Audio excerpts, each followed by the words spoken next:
मेरे चैनल को लाइक और सब्सक्राइब करें।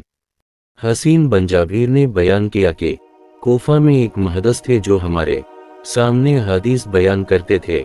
जब वो हदीस बयान करके फारिग होते तो लोग मुंतशिर हो जाते थे, मगर चंद आदमी अपनी जगह पर बैठे रहते और उनमें एक ऐसा शख्स भी था जो बड़ी अजीब व गरीब बातें करता था। वैसी बातें मुझको किसी जबान से सुनने का मौका नहीं मिला था, चुनांचे में इसके पास भी जाकर बैठ जाया करता था। एक दिन मैंने उस शख्स को इसकी जगह पर नहीं पाया तो अपने साथियों से पूछा कि क्या तुम में कोई शख्स इस आदमी को भी जानता है जो यहाँ हमारे पास बैठा करता था और बड़ी अजीब व गरीब बातें करता था। एक शख्स बोला कि हाँ, मैं इस आदमी को जानता हूँ। मैंने कहा क्या तुम मुझे उसके घर ले जा सकते हो? लिहाजा मैं उस शख्स के साथ हो लिया और इस शख्स के हुजरे पर पहुंचकर दरवाज़ा खटखटाया। वो बाहर निकला तो मैंने पूछा कि मेरे भाई, हमारे दरमियान मौजूद रहने से किस चीज़ ने तुम्हें बाज रखा? इसने जवाब दिया, हरियानियत ने, यानी मेरे पास इतने कपड़े नहीं हैं जिससे मैं अपनी जिस्म और सत्तर को पूरी तरह छुपाए रखूं और उसी वजह से तुम लोगों के दरमियान आने से बच रहा हूं। लिहाजा मैंने अपनी चादर इस आदमी को दे दी और कहा कि उसे ले लो और ये चादर ओढ़ लो। वो शख्स कौन था? असहाब रसूल से उसका क्या ताल्लुक था? और नबी सल्लल्लाहु अलैहि वसल्लम ने इस आदमी के मुतालिक ऐसा किया फरमा दिया था कि सहाबा उसकी तलाश करने लगे थे। रसूल की शख्सियत इस्लाम में निहायत ही बुलंद तर और मुनफरिद हैसियत रखती है, जिन्होंने दीन के खातिर कुर्बानियाँ दी और अल्लाह और इसके रसूल की मोहब्बत में अजियत उठाकर इस्लाम की सरबुलंदी की खातिर अपनी ज़िंदगी कुर्बान कर दी।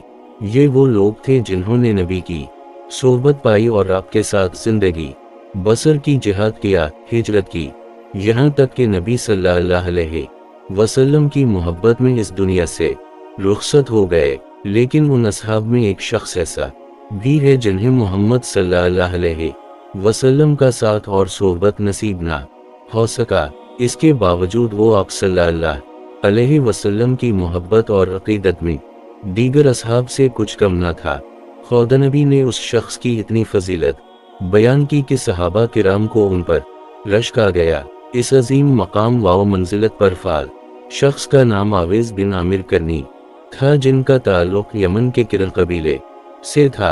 आपने नबी का दूर पाया था और उस जमाने में मौजूद थे। इस्लाम जब यमन की सरजमीन तक पहुंचा तो अवैस करनी ने इस सच्चे दीन को कबूल कर ली। उलमा व मुहद्दिसीन ने अवैस करनी को ताबईन में शुमार किया है और तमाम ताबीन का इमाम और सरदार करार दिया है। इमाम हाकिम ने एक हदीस नकल की कि रसूल अल्लाह सल्लल्लाहु अलैहि वसल्लम ने फरमाया, तुम्हारे पास यमन के हलीफ कबाइल के साथ अवैस बिन आमिर आएगा। इसका ताल्लुक किरल कबीले की शाख मुराद से होगा। इसे बर्फ की बीमारी लाहक थी जो कि ख़त्म हो चुकी है और सिर्फ एक दिरहम के बराबर बाकी है।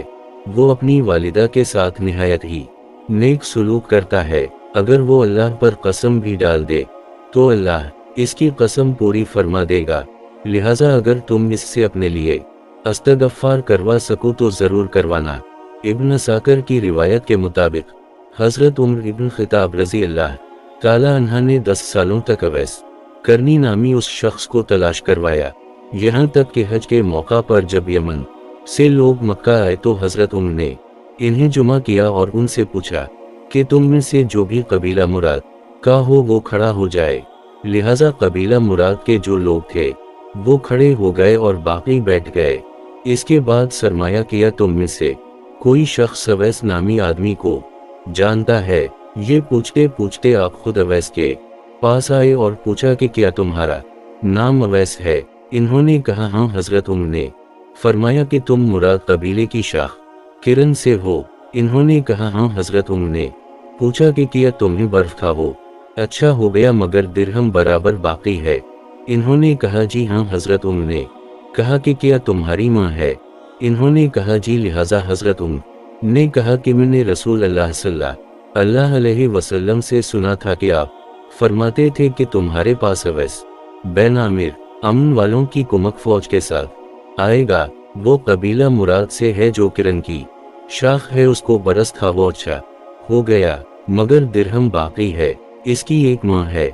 इसका हाल ये है कि अगर अल्लाह के भरोसे पर कसम खा बैठे तो अल्लाह इसको सच्चा करे, फिर अगर तुझसे हो सके तो इससे अपने लिए दुआ करवाना। तो अब आप मेरे लिए दुआ कीजिए।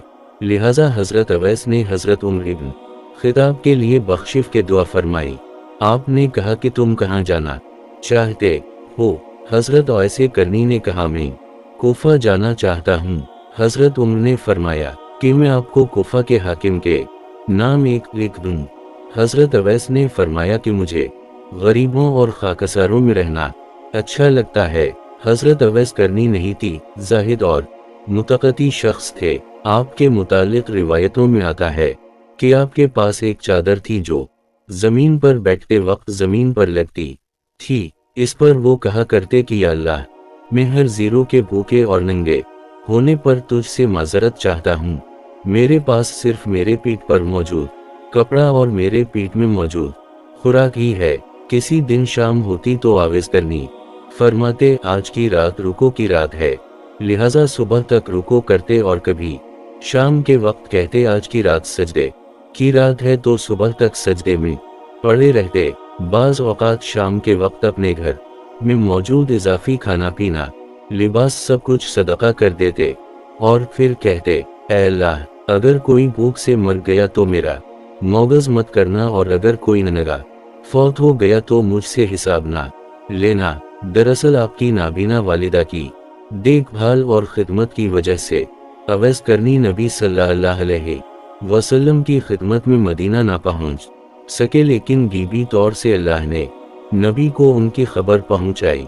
जब अमीर अल-मोमिनीन हजरत अली रज़ी अल्लाह ताला अन्हा खलीफा मुंतखब हुए तो अवैस करनी कोफा मुंतकिल हो गए थे, और आपने इमाम अली के हाथों पर बीत करके आलम मोहम्मद की खातिर जानिसारी का अहद किया, और अहल बीत रसूल की मोहब्बत में आपने जंग सिफीन में हजरत अली का साथ दिया।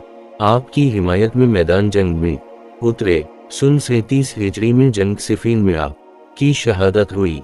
खुद इमाम अली फरमाया करते थे कि नबी सल्लल्लाहु अलैहि वसल्लम ने इरशाद फरमाया कि अवैस की मौत खुदा की दीन के रास्ते में शहादत पर होगी, और बहुत से लोग बरोज़ क़यामत इसकी शफाअत पाएंगे और आतिश जहन्नम से निजात हासिल करेंगे। सूफियों के नज़दीक हजरत ऐसे करने का एक ख़ास मकाम व मंजिलत है। आपकी शख्सियत और किरदार सूफियों के सुलूक और तसव्वुफ़ के यानी मुताबिक है। अहल सूफ़ी में ओवैसी नामी एक गिरोह भी मौजूद है जो हजरत अवैस करनी को अपना रूहानी इमाम तस्लीम करते हैं। अल्लाह ताला में आखिरत की तौफीक अता फरमाए और हमारे ईमान को मजबूत करे। अमीन सम अमीन।